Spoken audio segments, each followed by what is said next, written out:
guys, things are starting to get really heated up here now. We've basically figured out who has the advantages, who has the disadvantages. Once you get past that third set of 3 games, that's when things get really figured out. Yeah, we have the next match coming up, and it is YoDa versus Jaedong. And if YoDa takes the game, then he is in Codes. If he takes another win, if he has 4 wins, then he is in Codes. Jaedong, he can lose the game, but of course he wants to win here. If you're 3-1 in the group, then it's a very good situation for you to be in. Right now, with how the group worked, even a loss would be acceptable because we have a lot of players. We actually have no one that's really ahead of him. MC has the same score as you can see on the screen now, but everyone else is down on 1 loss, 2 losses, 1 win, 2 losses, or YoDa at the bottom of the ranking with 3 losses, not a single map win. Just think about what it would take, for example, to have Jaedong and Vampire tie.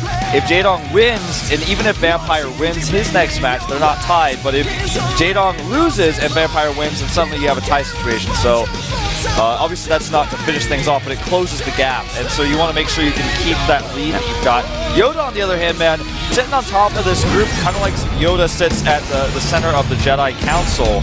But Jaedong played well in the last games, and now he's up against another Terran player. He was facing Flash on Cloud Kingdom, where he won with his Baneling attack. Yeah, 60 or 70 Banelings. We're still not too sure about it, but now we have him on Whirlwind. The question is, are we going to see another Baneling attack out of him? On Whirlwind, it seems less likely. I think we're going to see Mech out of YoDa, and I don't think we're going to see Jaedong with that same style. Maybe Mutalisk, a heavy Mutalisk style on this map I could see, but not Banelings, not a Baneling attack at the 3rd. Maybe a Roach attack at the 3rd. I would be surprised if YoDa does not go back on this map. Depends a lot on the positions as well. If we have Cross here, what's going to happen? And we're going to find out. We're going into the game now, guys. We have Jaedong with 2 wins and 1 loss. YoDa is leading the group.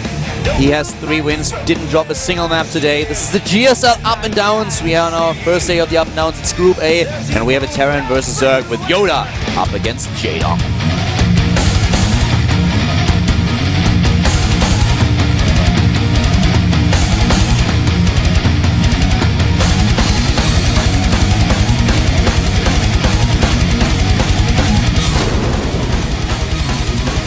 Starting to the top right is the Terran player. He plays for LGIM.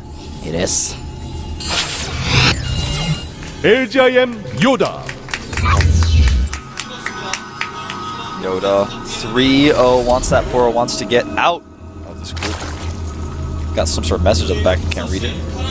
His opponent, formerly a Kesper player, now playing for EG in a Kesper league, but also in this league he is EGJD Ladycore, the most famous StarCraft players to have ever lived. If you want to support him, if you want to cheer him on Twitter, his ID is EGJadongRC. YoDa, unfortunately, he doesn't have a Twitter account where you can support him. You can also add the 2 of us, tweet at us. Give us a bit of feedback about the casting, if you liked it, what you didn't like, and, well... How's my driving? Yeah, how's your driving? His Twitter is at ProxyWolf, mine is at Caldor. Yeah. And make sure to add at GOMTV too and tweet at them. If you have any problems, you can also let them know. They might be able to help you out there, or go to gomtv.net and search for some support in the forums. Yeah, you know, I will say, I know this is true for you, it's true for me as well. I read every tweet that I get, every single one. I can't reply to all of them because I would actually just have to sit at my computer all day and never have a life or even be able to cast the GSL, but I will read everything, so feel free to tell me anything. Not ask me anything, you can ask me anything, I might not get a reply, but tell me anything. I'm gonna have a tell me anything session. Oh, it already started when I made my Twitter. And it's never gonna end, you can tell me anything, approximately. Well, we have our StarCraft 2 match here at the Up and Downs with another Zerg versus Terran, and this time at the bottom right also the early hatch for Jaedong, who decided to play this really greedy. He still does not have a pool started, and he's already at 17 supply. If he's even getting another one. He's going up to 18, and he's going for... He's going double hatch before pool. He's got the drone going. He's also, I believe he already saw this with the Overlord. Yeah, he saw the command center, so he knows he can do this. He's even going to harass a little bit. He is playing a very, very greedy opening here. And you know, Whirlwind is one of those maps when you can take these risks and might get away with it. So now the second hatch has been started. And what is YoDa gonna do? First question is going to be, when is YoDa going to scout it? The SCV is now in the middle of the map. When will he spot the spawning position of Jaedong? And is he even gonna look for the 3rd base right away? Yeah, exactly. He's He's going to take a long time to figure this out. In fact, he scouts wrong. He goes cross positions first. That's really going to hurt him here. When you don't know what your opponent is doing, how can you respond? It's like trying to answer a question you don't know what the question is.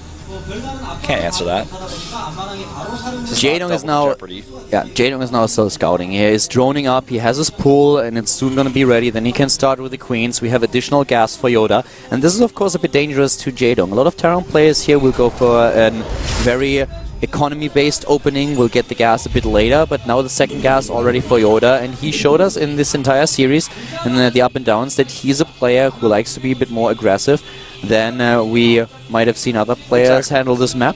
We've mentioned the map play that we've seen on this in this particular scenario, but maybe even going into a Cloak Banshee play after he started with the with the Reactor Factory Hellions.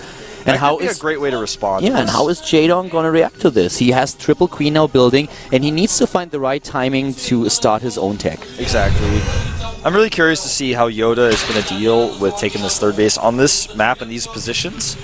For example, if YoDa had been bottom left, he would not want to take that third base as quickly, but in this position, you can defend your natural and your third base. The Zerg's can approach both bases the same path. If he wants to go around to the third, he's going to have to walk a little bit longer, so this is a pretty good map for YoDa to take a quick third on. And he starts Hellions already, wants to get that map presence out.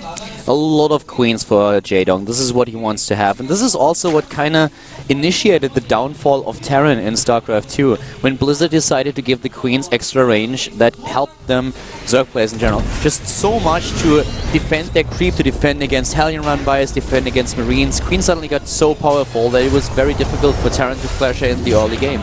And the weapon that Terran players had up to this point was just getting a lot of Hellions out there to kill all those creep tumors, to pressure the Zerg player, maybe get into the base. It occasionally still happens, but it's so much more difficult against these queens. So now the queens are the weapon of choice for Jaedong in the early game. And YoDa knows about the third base now, so he knows exactly what's going on. And we have Cloak and Banshees, as we already suspected, Wolf. Yeah. What does Jaedong have to do now? Well, he needs to spread his creep between his two bases, which he looks already ready to do. That's why his queens were there, not only to defend the Hellions, but to spread that creep between the bases. He is going to need detection. He's going to need an evolution chamber. That's something so far he has not started. He's got the queen count. He's got the creep. You can see it connecting between these bases as we speak. But, you know, he can't spread himself too thin against the Hellions either. Still no evolution chamber, and this is going to become a problem. If he doesn't make that evolution chamber, the Cloak Banshees can take out so many drones. The Hellions are trying to deny this creep spread, try to maybe find some transferring drones, but they're not going to have an entry point here. Now we have the bases connected, and this is of course important because you want to have this extra mobility for the queens. But the timing for the evolution chamber is already a bit late. He's going into double evolution chamber. You can really see that Jaedong, even though he goes for the third, does gamble a little bit and not really expects YoDa to go into Cloak Banshee play on this map. So he gets it very late and wants to have it because he wants to upgrade his army rather than add attack detection. And YoDa is going to do damage. The main question is how much damage is he going to deal out. The evolution chamber is just finishing. Cloak is finishing. He needs Spore Claws and he needs them right away and he's getting them. It's definitely a lot of drones that are going to die now, but still, with the lead that he has, Jaedong can afford to lose a few. Yeah, he can lose a few, and he will. I mean, there's nothing he can do. He's doing the best he can to get that Spore Crawler up. There is something that he could do. He could have pulled. Exactly, and I'm surprised that he doesn't. I'm a little bit surprised as well. He would have lost a lot of mind time, but that queen group scares that Banshee away. Yeah, it was a bit close. Those queens already trying to go. Look at this hidden command center from YoDa. This feels very Jakchi-like, but you know what? Yeah, Jaedong is looking for it. He's going to find it. I'm not really quite sure what I find more amazing. Oh, he doesn't scout for it. Okay, first of all, I love that Jaedong scouts. I don't like that he doesn't scout everything because he has the links anyway, so he could. But I really like that YoDa is taking this risk. That he realizes, well, you go for a double expansion before you head into pool. I can do this. The Banshee is still trying to find an opening here, but they have to be so careful, especially now that we have the lair tech completed for Jaedong. There is the Overseer, and now he sees it. He sends a link to the top left. Can he take down the SCV before he completes the command center? Yes, he will. He actually just cancels right away because he knows even if it finishes, it's just not something he can keep or rely on. But I want to highlight this once again, guys. Imagine Jaedong not scouting. How well this would have worked for YoDa. These are these small things. Oh, Hellions being caught a bit off guard. But yeah, these are these small things that make these players great, that they know exactly what could be a response, that they are looking for these things. And Jaedong, with this Zergling not scouting the expansion of YoDa, would have been fallen behind and he wouldn't even realize it up to the last second. Exactly. Now he knows he's using his Banshees for a little bit of map presence. He uses the Viking to clear up Overlord so he can drop later, because he's actually, surprisingly so, not going for mech. A fact that Jaedong actually is about to find out. He sees the Evolution Chambers. He actually started Roachborn because he was concerned that, hey, he could be going mech. I don't actually know. But now he knows what's going on, really. He starts Pathogen Glands, Baneling Speed as well. But YoDa just really using these Banshees to control the map presence of Jaedong. Takes out another Overlord. This Viking is just being so pesky. It's a pesky Viking. Yeah, it definitely is. +2/+2 already started for Jaedong, and Pathogen Glands, he has a strong link presence on the map, which gives him a bit of map control. I love his creep spread. His mechanics are really, really awesome. He's not only spreading the creep, but he's hitting his injects very well. He always has a few lava available, even when he goes for this many Zerglings. So this is a great macro game by Jaedong. But YoDa is also trying to make the best out of the situation he's in. He has the Banshees everywhere, sees the 4th base, immediately tries to harass it a little bit. So both players playing a really strong game here, but Jaedong with the early economy lead, of course, in a very good position tech-wise. Yeah. Notice he's got his Viking right around now to check your bases. And that's when you find a base like this, you can damage the hatchery. And yeah, he's not going to kill this actually, but it damages it so much that when he comes in for a drop later on, for example, he might actually still finish it off. That was a bit sloppy though, losing the Banshee. Yeah, it was just an oversight where he was in his main base, he was macroing it up, he didn't pay attention to the bottom left, maybe didn't hear the alert, and then his Banshee died. So now he loses a bit of the force that he used to control the map, to control just the move forward from Jaedong. And Jaedong doesn't skimp on these creep tumors at all. He's even expanding again at the bottom left, which is now being discovered by a Viking. Top right, we now have +2/+2 started for YoDa. And Jaedong, Hive Tech, he has the Infestors, he has +2/+2 nearly completed. Look at this Viking. Yeah, the Viking a bit annoying. He's actually probably going to get a few kills here, just once so far too. You know, I was talking to Toast a lot about the Vikings and what Terran players might be able to do. And I was wondering if Vikings would be used a bit more in Assault mode if Blizzard would decide to shorten the transforming duration. If that would give Terran players a bit more of an edge or a bit more safety when they're using the Vikings to harass a mineral. I'm with you on that because I mean, we saw that group of Lynx clean up the Viking and he knew he couldn't actually stop. As soon as he saw the Lynx, it was already too late. A lot of Terran players are just reluctant to do it, also because they will lose a few of Vikings and they're very fragile. But if the transformation process was a bit shorter, you might be able to save them. I really like, by the way, the sensor tower. We're gonna have this base. This base was not the one that was damaged by the Banshee earlier, so he can't actually kill it. But I like that we have the sensor tower up for YoDa. He can actually see this possible Ling run by. YoDa actually trying to get into a good position between the mineral patches and then realizing that it was a bit late lifts. But it was really nice to see this thought process, to move back with the Marines and then realizing, well, I can't actually get into this position, so let's just lift them and get back to safety. Look at this Ling count. 152 Zerglings for Jaedong. And he still has a massive bank. He has Hive Tech with +3/+3 started, Adrenal Glands. He doesn't forget anything. The Banelings coming through here, no target firing at this point. It's actually looking a little bit silly with the Banelings desperately trying to close the distance, but the Zerglings are on the way. You know, what's interesting about YoDa's composition is he's got a small group of Marauders. That's going to make it a little bit easier. Oh, here comes the attack at the third. Yeah, that sensor tower is not useful when the attack's already on you, but he doesn't control his Lings perfectly. But still, the STDs. But Jaedong waited so long. He waited until he saw YoDa move out on creep with the main force of his army at the right side. Now the Banelings are being morphed 31 again.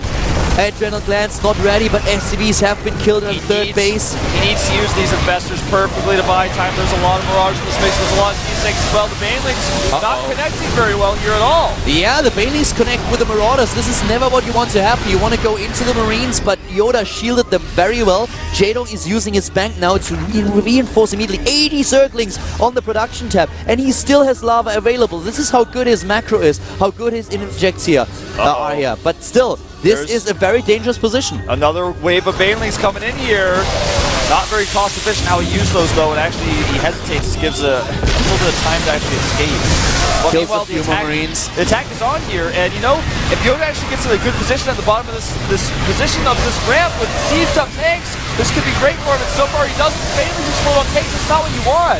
The tanks are gone though, most of them at least, and now we have Adrenal Glance also completed. The supply advantage is in favor of YoDa. And even though Jaedong uses very good injects, with this many Zerglings, he's suddenly running out of lava and he can't use his bank anymore. Exactly. He needs more macro hatches at this point. Yeah, and you know, he's trying to get macro hatches up where he wants to, but his survival is his priority right now, because right now YoDa is actually about to be in his main base. He's going to lose his Baneling Nest. He should probably already restart that one, because that's absolutely something he cannot live in this game without. He's trying to take those tanks out, trying to flank the Terran army and get into a weak spot of YoDa, getting those tanks and getting them out of the equation so that the Banelings can do their damage to the Marines, but the Marines are running in to the third base, and if he loses not only the third but also the macro hatch, then suddenly Jaedong is in even more trouble. He is still trying to fight here, and YoDa is running out of minerals. He does have his third base, but he is only a few bases against still 5 remaining for Jaedong. Very true. The Corruptors here are trying to push through the medevacs. He doesn't quite have enough.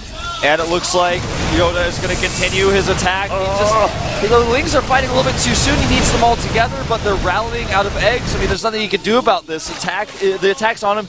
He can't micro which larvae he's using. He doesn't have enough larvae to even think about that right now. He only has 9 larvae available right now. YoDa has twice the army supply of Jaedong. He has too much. Jaedong is still having a very good economy. There are 72 harvesters, but the Broodlords, they were a little bit too late, and now YoDa is just cleaning house. Exactly. There's no investors, not a single one. 3 of them are on the production tab, but this hatchery is dead, and that puts Jaedong at really 1 mining base where he just transferred drones. His main base is actually all down to 1 mineral patch with 15 minerals with 20 current harvesters on it. Not going to be a source of income, so he's on 1 base. Whereas time and time again, YoDa has been able to resecure his 30. He may actually have to lift here once more.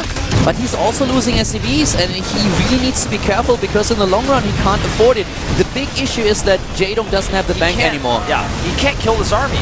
Jaedong has lost his bank. With the bank he would have been in a better position, because YoDa is now getting less and less mining, but the bank is not there anymore for Jaedong. He has to rely on the few bases that are still mining, and are there any? No, not a single one. He only has his main base left.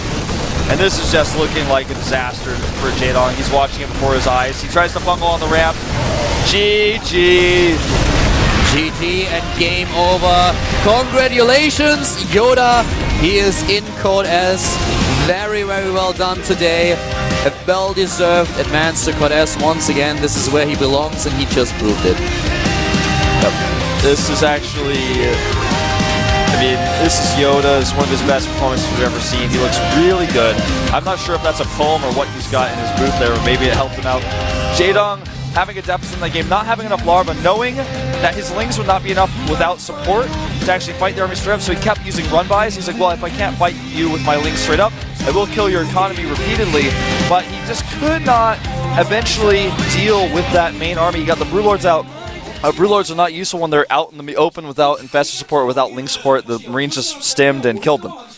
And you know, I was praising the good macro of Jaedong, and it was definitely there, but you could see that in the end, with the bank that he had, of course he wants to save a bit for the Broodlords, but in a situation like this, when you suddenly realize that your opponent's army is at your doorstep, you want to have the big army, and you're like, okay, maybe I have to delay my Broodlords, but I have to deal with this threat first. And he tried to. But even though he had great injects, and he had macro hatches, it turned out that with a very Ling and Baneling heavy composition, he did not have enough of them. Exactly. He didn't have enough lava. He tried to. He tried really to max out his army and to go in time after time again, but when he had Adrenal Glands, he suddenly ran out of Zerglings, and he could never really replace them. At one point he went for 80, and after this he just didn't have lava anymore. Yeah. YoDa pushed in, took down hatch after hatch, and each hatch hurt because of the lost mining time, but also because of the production. And you know, every time he made those Lings, those huge groups of Lings, some of them, half of them even, were spawning from hatcheries where they would just die when they spawned out of the eggs, so they just weren't too useful for him. They tried to come to the rally point and ran straight into the army. A big problem for Jaedong was that in 2 of the engagements, he couldn't really get into the position with the Baneling that he wanted. He lost them against Marauders and against the siege tanks. That was a little bit better. There were so many siege tanks. He at least took the tanks out. That was okay, but you never want to try to run into Marauders with your Banelings. You will lose too many of them. They have too much armor armor. It's really difficult to make that work. And it's not so much of a mistake that Jaedong made, but it was just YoDa shielding his Marines so well. His composition was really nicely done. Some people will just cut Marauders out almost entirely, like Marine King, but he actually mixes them in such a way that it's very difficult to figure out how to engage. It was actually a purposeful decision by him. He put them to the front. Yeah. He had a couple of Marauders down the ramp that were just waiting there, and also to slow down a few Banelings, and then he had the Marines at the back behind the siege tanks and shielding them with another line of Marauders. This was at the bottom of a ramp. Yeah, if that was... These were actually, the last ones were at the top of the ramp. If that was a coincidence, it was the worst coincidence for Jaedong ever. But that was definitely YoDa looking at the army composition of Jaedong, being like, okay, if I can save my Marines in the damage output, I will be in a great position later. Let's let those Banelings run straight into my Marauders, and that'll be completely fine here. Also, of course, with you added it earlier, the siege tank damage and the splash damage that the tanks dished out. It was a tough engagement point, but now it's time for Younghwa versus Flash. Younghwa is in trouble. He's 0-3. Flash, on the other hand, also finds himself in a deficit of 1 and 2. And if Younghwa wins, they'll actually both be on 1 and 3 and find themselves vying for probably a tie that might get them into 3rd place. It's a very weird situation for both of them in this group. They're really behind. If Flash loses this, there is no chance for him to advance straight to Codas. He can go he can get the 3rd place, but if he loses here, the only opponent that he has to face later on is YoDa, and because with YoDa a tie situation doesn't help him, Flash needs to win this if he wants to get one of the top 2 spots. Absolutely. The same can be said, of course, of Younghwa as well. He would find himself 0-4 if he loses this, which cannot tie him with anyone. It's time for Younghwa up against Flash here. The GSL up and downs with Counter and Wolf.